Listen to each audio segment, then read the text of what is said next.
Assalamualaikum warahmatullahi wabarakatuh. Alhamdulillahi arsala rasulahu bil huda wa dinil haq yuzilu dinikulih walau karihal kafirun walau karihal musyrikun walau karihal munafikun abadu. Pertama-tama saya ucapkan terima kasih kepada teman-teman yang hadir di seminar hasil penelitian online. Juga saya ucapkan terima kasih kepada Dekan Fakultas Pertanian Ibu Ayah Kamila. Juga saya ucapkan terima kasih kepada Ketua Jurusan Agribisnis Ibu Ismarani. Lalu juga saya ucapkan banyak-banyak terima kasih kepada pembimbing penelitian saya, Pak Haris Budiono dan Pak Iwan Rahmanto. Baik, di video kali ini saya ingin memaparkan hasil penelitian saya mengenai analisis profitabilitas pembukaan sapi lokal dan impor pada PT Karyana Gita Utama. Penelitian ini dilatar belakangi oleh keinginan tahu saya mengenai tingkat keuntungan antara sapi lokal dan sapi impor, mengingat peternakan merupakan salah satu sektor yang memiliki potensi untuk dikembangkan di Indonesia. Salah satunya komoditas daging sapi yang masih defisit dalam memenuhi konsumsi domestik. Meskipun demikian, populasi sapi Indonesia menunjukkan peningkatan. Data ini bisa dilihat dari data Dirjen Peternakan dari kurun waktu 2014 sampai 2018. Saya potong peningkatan populasi yang lebih tinggi dibanding kerbau dan sapi perah, sementara kerbau dan sapi perah tidak terlalu tinggi populasinya, dan peningkatan populasi yang cukup signifikan terjadi pada kurun waktu 2015 sampai 2016. Peningkatan populasi sapi dibagi dengan peningkatan konsumsi di tingkat masyarakat. Bisa kita lihat data dari Dirjen Peternakan mengenai konsumsi daging per kapita per tahun masyarakat Indonesia dari kurun waktu 2015 sampai 2018. Daging sapi mendominasi daging-daging lain seperti kerbau dan kambing. Meskipun demikian, Indonesia masih membutuhkan impor untuk memenuhi kebutuhan domestiknya. Kemudian data Dirjen Peternakan mengenai impor komoditas peternakan dari kurun waktu 2014 sampai 2018. Dari data ini ditunjukkan sapi pedaging masih menduduki urutan pertama jumlah impor Indonesia terhadap unggas, kambing, dan babi. Jadi sapi pedaging ini impornya terbanyak dibandingkan unggas, kambing, dan babi.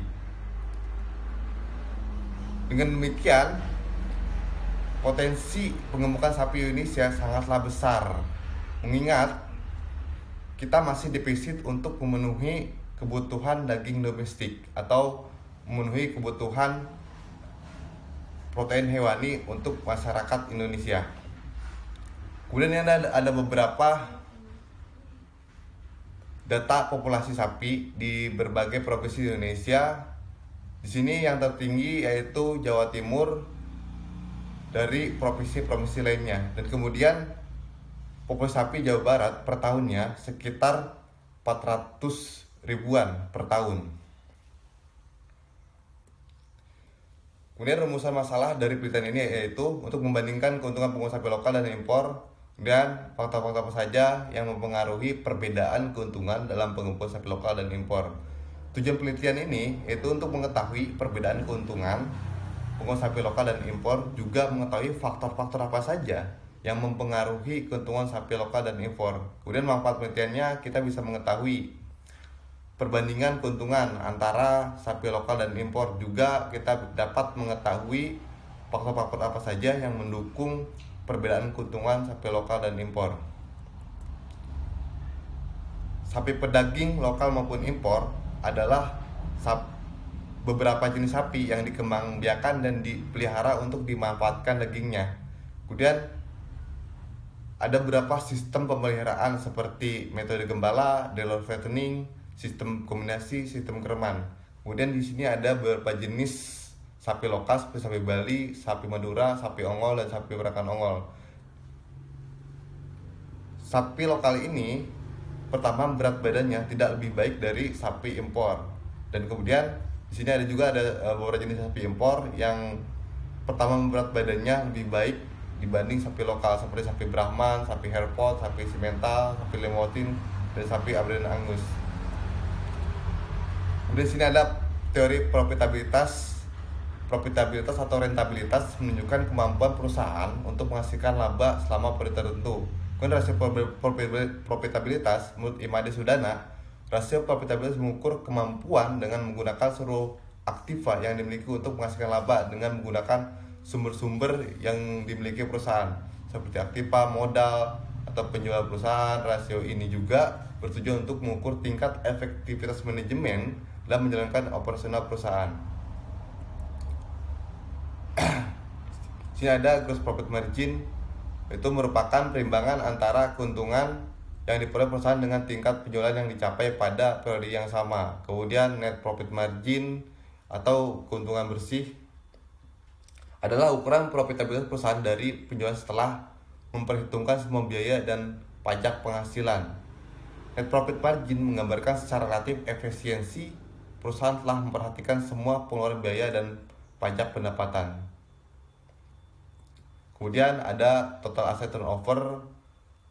Total asset turnover ini rasio antara jumlah modal yang digunakan dalam operasi dengan penjualan yang diperoleh. Dalam periode tersebut, rasio ini dapat menjadi ukuran sampai beberapa jauh modal ini telah digunakan dalam kegiatan perusahaan atau menunjukkan telah berapa kali dalam suatu periode tertentu. Dan angka rasio yang semakin naik menunjukkan bahwa perusahaan semakin efisien dalam menggunakan modalnya. Kemudian return on investment. Menurut Benawir, return on investment merupakan analisa yang digunakan untuk mengukur kemampuan perusahaan dalam mengambil tingkat investasi dengan dana keseluruhan yang ditambahkan dalam modal yang digunakan untuk operasi perusahaan dalam mendapatkan keuntungan. Kemudian ini adalah metode penelitian, lokasi dan waktu penelitian. Penelitian dilakukan di PT Karya Gede Utama, Cabang Bojong, Kecamatan Gunung Waringin, Kabupaten Bekasi. Pemilihan tempat ini disengaja mengingat PT Karya Gede Utama ini adalah salah satu perusahaan terbesar atau perusahaan peternakan terbesar di Indonesia. Dan Jumbes jenis dan sumber data, pengguna data dalam penelitian ini analisis perbandingan probabilitas pengumuman sapi lokal dan impor dengan melakukan wawancara secara menganalisis data penjualan lokal dan impor selama periode tertentu. Pengapalan dilakukan selama proses penelitian yang nantinya dikumpulkan berdasarkan variabel penelitian profitabilitas. Metode pengolahan data dan analisis pengolahan data dalam penelitian analisis perbandingan profitabilitas pengumpulan sapi lokal dan impor dengan melakukan wawancara serta menganalisa data penjualan lokal dan impor selama periode tertentu. Pengapalan dilakukan selama proses penelitian yang nantinya dikumpulkan berdasarkan variabel penelitian profitabilitas. Untuk mengetahui pendapatan, kita bisa menggunakan rumus P tambah Q dikurangi M dikurangi N dan dikurangi O. Kemudian rumus total biaya yaitu sama dengan total fixed cost ditambah total variable cost. Sini ada beberapa rumus rasio probabilitas seperti gross profit margin dengan formula laba kotor dibagi penjualan bersih dikali 1%, kemudian GPM itu dengan formula laba bersih dibagi penjualan bersih dikali 1%, kemudian TAT penjualan dibagi total modal dikali 1%, kemudian GPM laba bersih dibagi total modal dikali 100%. Sini ada visi misi perusahaan. Visi perusahaan PT Karya Gede Utama yaitu menjadi perusahaan piloter yang mampu berperan baik di pasar internasional dalam perdagangan sapi potong. Misi yang dimiliki yaitu secara berkelanjutan meningkatkan kemampuan perusahaan dalam menyediakan sapi potong sesuai dengan permintaan pasar. Kemudian tercapainya pertumbuhan perusahaan juga memberikan kontribusi kepada pemegang saham, kesejahteraan karyawan, dan berkontribusi pada pengembangan ekonomi masyarakat. Di sini ada obat dan vitamin yang biasa diberikan di PT Karya Gede Utama seperti benasilin, gunaannya antibiotik, oksitrasilin, antibiotik juga, kemudian betul betadin, obat luka, dan injektamin dan vitamin AD sebagai vitamin. Sini ada struktur penerimaan sapi lokal. Bisa kita lihat penjualan ternak dari kurun waktu 2016 sampai 2018 berturut-turut 22 miliar lebih, kemudian 23 miliar lebih, kemudian turun lagi menjadi 22 miliar lebih. Kemudian untuk penjualan limbah kotoran sebesar 144 juta lebih, di tahun berikutnya 140 juta lebih, kemudian 150 juta lebih. Kemudian ini adalah selisih nilai ternak sapi lokal.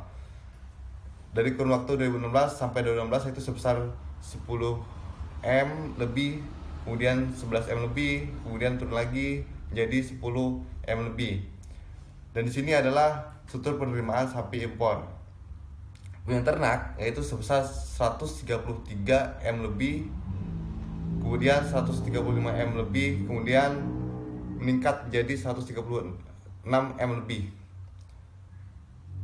Juga ada juga penjualan limbah kotoran sapi impor yaitu sebesar 798 lebih, 817 juta lebih, kemudian di tahun 2016 834 juta lebih.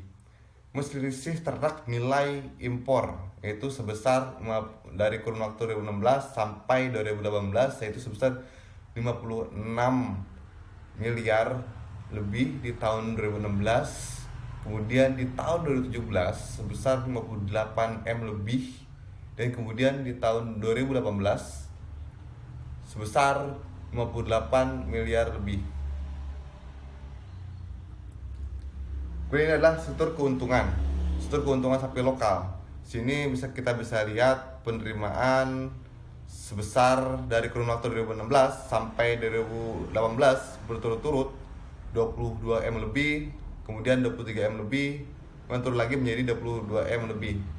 Ini juga biaya produksi dari kurun waktu 2016 sampai 2018 berturut-turut 14 M lebih, kemudian di tahun berikutnya 14 M lebih lagi, meningkat menjadi 15 M lebih untuk biaya produksi. Kemudian keuntungan operasional dari kurun waktu 2016 sampai 2018 itu sebesar 7 M lebih, kemudian meningkat menjadi 8 M lebih, kemudian turun lagi menjadi 7 M lebih. Nah, dan ini keuntungan sebelum pajak. Bisa dilihat sekitar dari kurun waktu 2016 sampai 2018 7 M lebih, 8 M lebih, kemudian 7 M lebih. Ini untuk pajak pendapatan sekitar 25%. Dari kurun waktu 2016 sampai 2018 yaitu sebesar 1 miliar, kemudian tahun berikutnya 2 miliar, dan berikutnya lagi 1 miliar lebih. Ini adalah keuntungan bersih sapi lokal dari kurun waktu 2016 sampai 2018 yaitu sebesar 5M, 6M, sampai turun lagi sampai 5M. Kemudian keuntungan sapi impor kita bisa lihat penerimaannya 134 4 M lebih dari kurun dari 2016, kemudian 136 M lebih, kemudian ada juga 137 M lebih di tahun 2018. Kemudian biaya produksi dari kurun waktu 2016 sampai 2018 berturut-turut 93 M lebih, 94 M lebih, 55 M lebih. Kemudian keuntungan operasional berturut-turut dari kurun waktu 2016 sampai 2018, keuntungan sebelum pajak keuntungan operasional yaitu sebesar 40 M lebih, 41 M lebih, 40 M lebih. Kemudian keuntungan sebelum pajak berturut-turut dari kurun waktu 2016 sampai 2018 yaitu sebesar 41 M lebih, 42 M lebih, kemudian 41 M lebih. Nah, kemudian pajak pendapatan yang harus dikeluarkan oleh PT Karya Utama untuk impor yaitu sebesar 10 M lebih, kemudian 10 M lebih lagi sampai tahun 2018 sekitar 10 M lebih. Keuntungan bersih untuk sapi impor yaitu sebesar 30 M dari kurun waktu 2016 sampai 2018, 10 M, 30 M, kemudian 31 dan konstan 31. Kemudian ini adalah perhitungan rasio profitabilitas. kita bisa melihat rasio profitabilitas lokal untuk GPM-nya rata-rata 33%, 33,67% dengan standar industri 24,9%. Kemudian NPM untuk lokal yaitu rata-rata 26,90% dengan standar industri 3,92%. Mungkin kita lihat TAT lokal atau total aset turnover lokal yaitu rata-rata sebesar 1,55 kali per tahunnya rata-ratanya, dengan standar industri sebesar 1,10 kali. Kemudian yang terakhir yaitu return on investment dengan rata-rata sapi lokal mencatatkan nilai 41,30% per tahunnya dengan standar industri 5,08%. Kemudian ini adalah hasil perhitungan rasio probabilitas impor.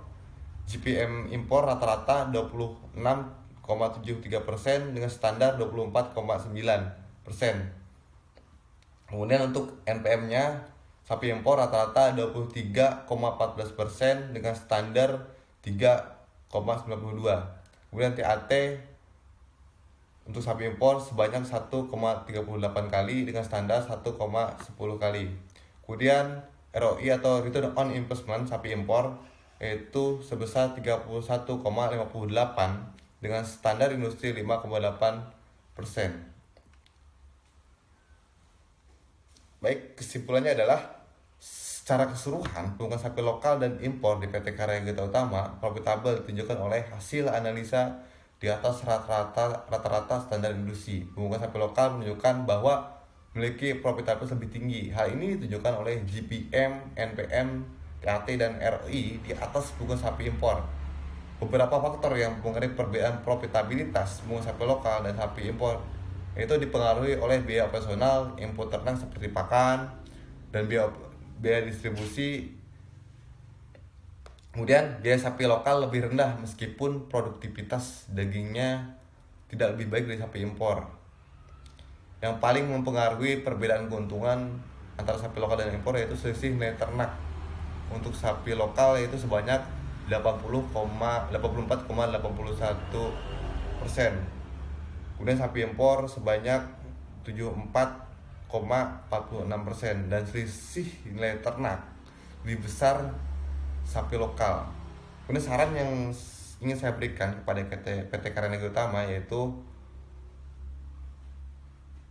untuk meningkatkan produksi dalam pengemukan sapi lokal dan impor, khususnya pengemukan sapi lokal dan sapi impor, dan secara efisiensi biaya variabel terutama dalam pemberian pakan ternak karena sangat mempengaruhi tingkat profitabilitas. Akhirnya selesai di sini pemaparan skrip saya mengenai profitabilitas pengusaha sapi lokal dan impor. Kurang lebihnya saya mohon maaf dan saya ucapkan terima kasih.